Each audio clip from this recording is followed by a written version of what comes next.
नमस्कार दोस्तों, scary files में आशीष के साथ आप सभी लोगों का फिर से स्वागत है एक और खौफनाक और दिल को दहला देने वाले एपिसोड में। दोस्तों, ये जो कहानी या फिर ये जो घटना मैं आप लोगों को सुनाने जा रहा हूँ बिल्कुल सत्य कहानी है, जो कि राजेश के साथ आज से करीबन 6 साल पहले घटी थी, जब उसने 12th पास कर ली थी और कहीं घूमने का प्लान बनाया था। और दोस्तों, राजेश अब MBBS कर रहा है, उसका इंटर्नशिप क्लियर हो चुका है। तो दोस्तों, ये थी कहानी की मेन विजिट, और अब कहानी सुनने के लिए आप सभी लोग तैयार हो जाइए। जल्दी से अपने कानों में ईयरफोन लगा ले और शुरू हो जाइए आशीष के साथ। आइए दोस्तों, कहानी को बातों बातों में शुरू करते हैं। नमस्कार, मेरा नाम है राजेश और मैंने 12th पास कर ली थी। तभी मेरे मन में आया कि कुछ कहीं पर घूमने चलते हैं, और ऐसे ही कुछ प्लान बनाया था। और मैं आप लोगों को बता दूं दोस्तों, कभी कभी लोगों को फोबिया होता है, जैसे कि किसी को हाइट से डर लगता है, किसी को पानी में ज़्यादा देर रहने से पानी में डर लगता है। ऐसे ही दोस्तों, राजेश को भी फोबिया था। उसे मतलब कमरे में अंधेरा होने पर काफ़ी डर लगता था, यानी कि चाहे वो खुद के कमरे में ही क्यों ना हो, क्योंकि उसे अंधेरे से काफ़ी ज़्यादा डर लगता था। और इस डर के कारण वो मतलब काफ़ी डरा डरा भी रहता था, और वो सोचता था कि इस फोबिया से मैं छुटकारा पाऊँ, कैसे न कैसे करके इन सभी प्रॉब्लम्स को दूर करूँ और मेरा सब कुछ सही हो जाए। राजेश इस बात को लेकर काफ़ी चिंतित रहता था, लेकिन धीरे धीरे सब कुछ सही हो गया था। और दोस्तों, जब उन्हें घूमने का प्लान बनाया, यानी कि कहीं दार्जिलिंग में कोई जगह है जहाँ पर कोई डव हिल है, जो मैं आपको बता रहा हूँ, वहाँ पर राजेश ने घूमने का प्लान बनाया था। और उसके साथ 2 दोस्त भी थे, जिसमें एक का नाम अनिरुद्ध और एक का नाम अभिषेक था। ये तीनों और इनकी 2 बहनें भी थी, कजन सिस्टर। जो अनिरुद्ध और इनका नाम बताया मैंने, इनकी सिस्टर थी। उनका नाम, एक का नाम अनुष्का था और एक का प्रिया था। ये पांचों जने अपने घूमने का कहीं प्लान बनाते हैं और सोचते हैं कि कुछ ऐसी जगह पर घूमने जाएंगे जहाँ पर एडवेंचर हो, यानी कुछ ऐसी जगह जहाँ पर किसी का होने का आभास हो, या फिर कुछ अजीब सा लगे जिन्हें हम अच्छे से देख सके, महसूस कर सके। इस सभी पांचों लोग मिलकर ऐसा प्लान बना लेते हैं और इस प्लान के लिए रेडी हो जाते हैं। तो दोस्त, ये मतलब घर वालों को ज़्यादा कुछ बताते नहीं हैं, और 12th पास करके इतना ही कहते कि मम्मी हम कहीं घूमने जा रहे हैं, और ये नहीं बताया कि कहाँ घूमने जा रहे हैं। और वो अपने घूमने का प्लान करके तैयार हो जाते हैं। दोस्तों, ये दोनों पांचों दोस्तों, अनिरुद्ध, आकाश और ये जो मैं आपकी कहानी सुना रहा हूँ जिसका नाम राजेश है, और 2 बहनें अनुष्का और प्रिया, उन दोनों की जो थी, पांचों अपने मतलब घूमने के लिए चले जाते हैं। और ये अपने ट्रेन में सफ़र करना शुरू करते हैं। दोस्तों, ट्रेन का सफ़र करीबन 8 या 9 घंटे का था, और ये ट्रेन में सफ़र करते जाते हैं और अपना मेन स्टेशन जो होता है वहाँ पर उतर जाते हैं। और वहीं पर उन्हें कोई होटल लेना पड़ता है, क्योंकि दोस्तों वहाँ से आगे जाने पर मतलब कि कोई ट्रेन का मतलब स्टेशन भी नहीं था और कुछ भी नहीं था। वहाँ से मतलब एक टैक्सी लेनी पड़ेगी, जो कि मतलब ठेठ वहाँ का उन्हें जाना हो जहाँ पर, वहाँ पर ले जाएगी। ऐसा ही कुछ था। तभी पाँचों के पाँचों वहाँ पर उतर जाते हैं और वहीं पर होटल ले लेते हैं। और वहीं पर रात के करीबन 11:30-12 बजे का समय हो चुका था, और वहीं पर वो रुककर अपनी पूरी रात बिताते हैं। और सुबह करीबन 8 बजे सभी लोग उठते हैं, फ्रेश होते हैं, सब कुछ अच्छे से करते हैं, और अपनी जगह पर जहाँ पर एडवेंचर करने के लिए उन्हें जाना था, उस जगह के जाने के लिए तैयार हो जाते हैं।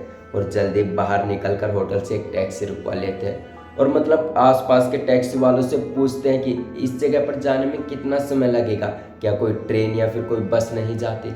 उन्होंने काफ़ी टैक्सी वालों से पूछा, लेकिन टैक्सी वालों ने कुछ जवाब नहीं दिया। तभी उन्हें एक दामोदर नाम का टैक्सी ड्राइवर मिलता है।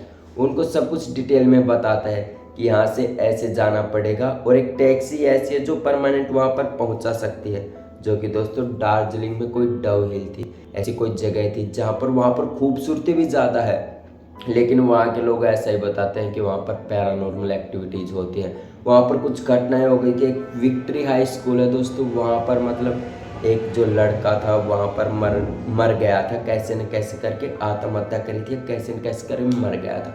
और वहाँ पर उस स्कूल में दोस्तों 5 बजे के बाद कुछ भी नज़र नहीं आता। शाम के समय में 5 बजे के बाद कुछ नज़र नहीं आता, कोई भी लोग वहाँ पर घूमने नहीं जाते, और वहाँ का जो वॉचमैन था वो भी किसी को नहीं जाने देता था। दामोदर ए से लेकर जेड तक सारी बातें उन पाँचों को बता देता है, और वो कहते कि अंकल जी आप ही चलिए। दामोदर मना कर देता है, लेकिन ज़्यादा बहस करने वाले कारण दामोदर हाँ भर देता है। और दामोदर उन पाँचों से कहता है कि मैं तुम्हारे साथ ज़रूर चलूँगा, लेकिन टैक्सी से नीचे नहीं उतरूँगा जब तक वो जगह नहीं आएगी।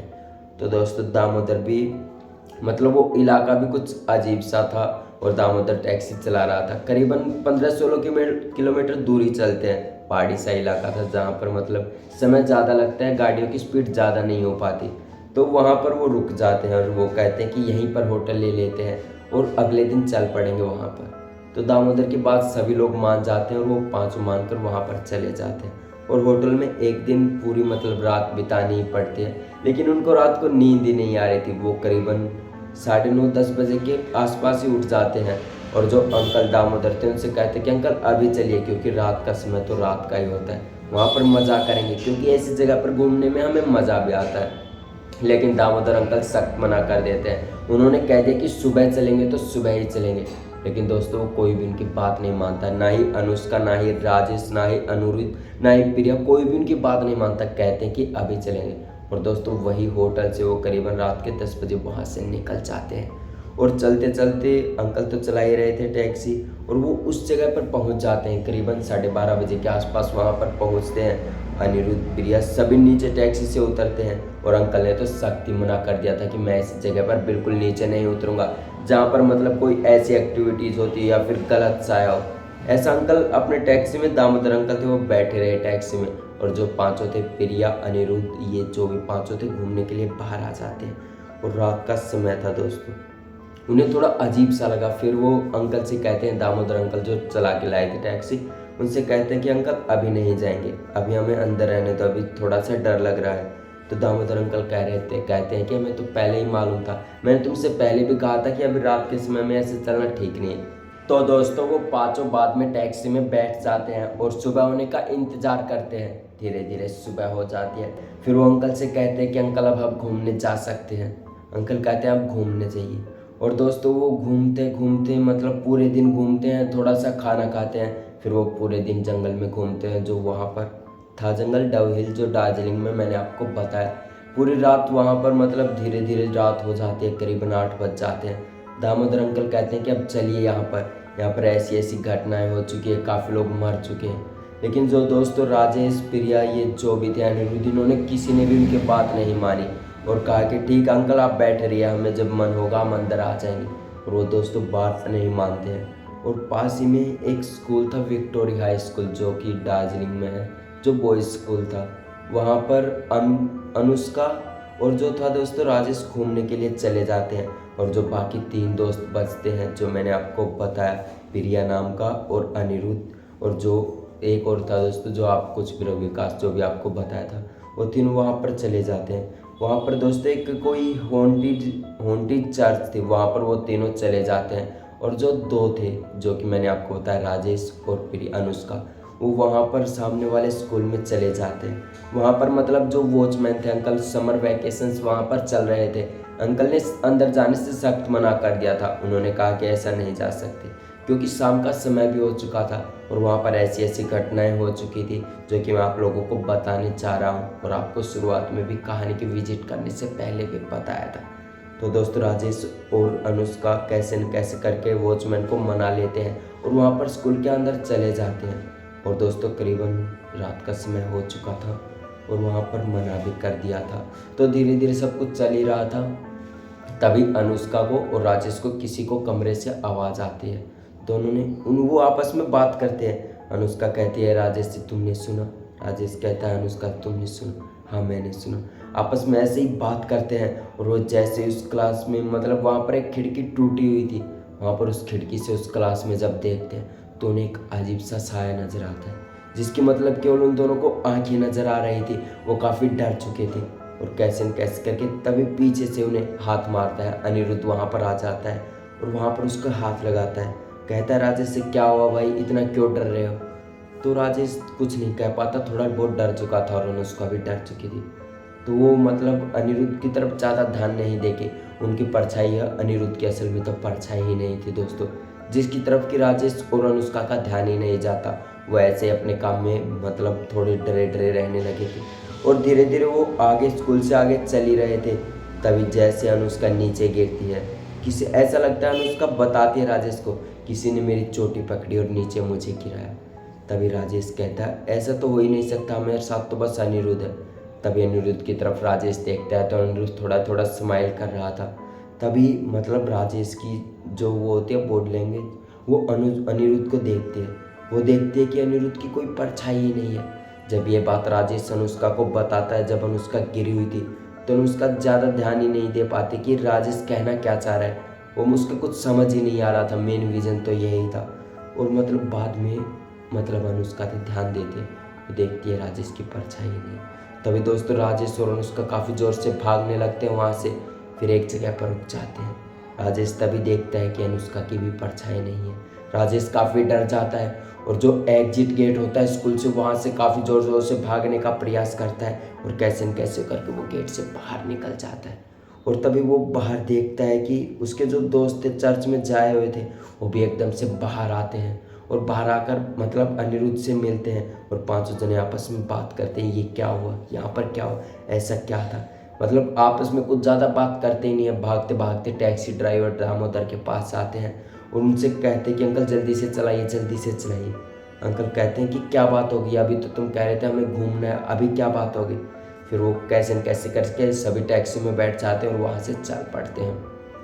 और दामोदर अंकल भी टैक्सी काफ़ी भगाते हैं, कम से कम 70-80 की स्पीड पर, जो कि काफ़ी पहाड़ी इलाका था जहाँ पर मतलब 50-60 से ज़्यादा चलने की कोई गुंजाइश नहीं हो। वहाँ पर 70-80 की स्पीड भगाते हैं और दामोदर अंकल मतलब इतनी स्पीड से करते हैं कि 5-6 मिनट में 6-7 किलोमीटर निकाल देते हैं। तभी वो पीछे देखते हैं कि हम मेरे साथ तो 5 लोग आए थे और अभी टैक्सी में 4 हैं, जिनमें दोस्तों अनिरुद्ध, राजेश, प्रिया और अनुष्का, ये 4 ही था। जो मतलब 5वां दोस्त था साहिल, वो नहीं था वहाँ पर।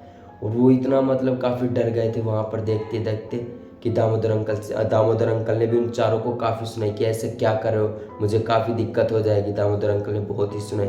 फिर वो पांचों मिलकर प्लान करते कि हमें उसको लाना होगा, जो साहिल वहाँ पर रह गया उसको लाना पड़ेगा। तो दामोदर अंकल टैक्सी का यू टर्न लेते हैं और वापस वही जगह पर पहुँच जाते हैं और वहाँ पर देखते हैं कि साहिल पता नहीं कैसी अधमरी सी हालत में डरा डरा वहाँ पर गिरा हुआ था। और भारी मतलब लकीली तरीके से वो वहाँ पर साहिल लोगों को मिल जाता है और साहिल को टैक्सी में बिठाते हैं और वहाँ से तुरंत रवाना हो जाते हैं।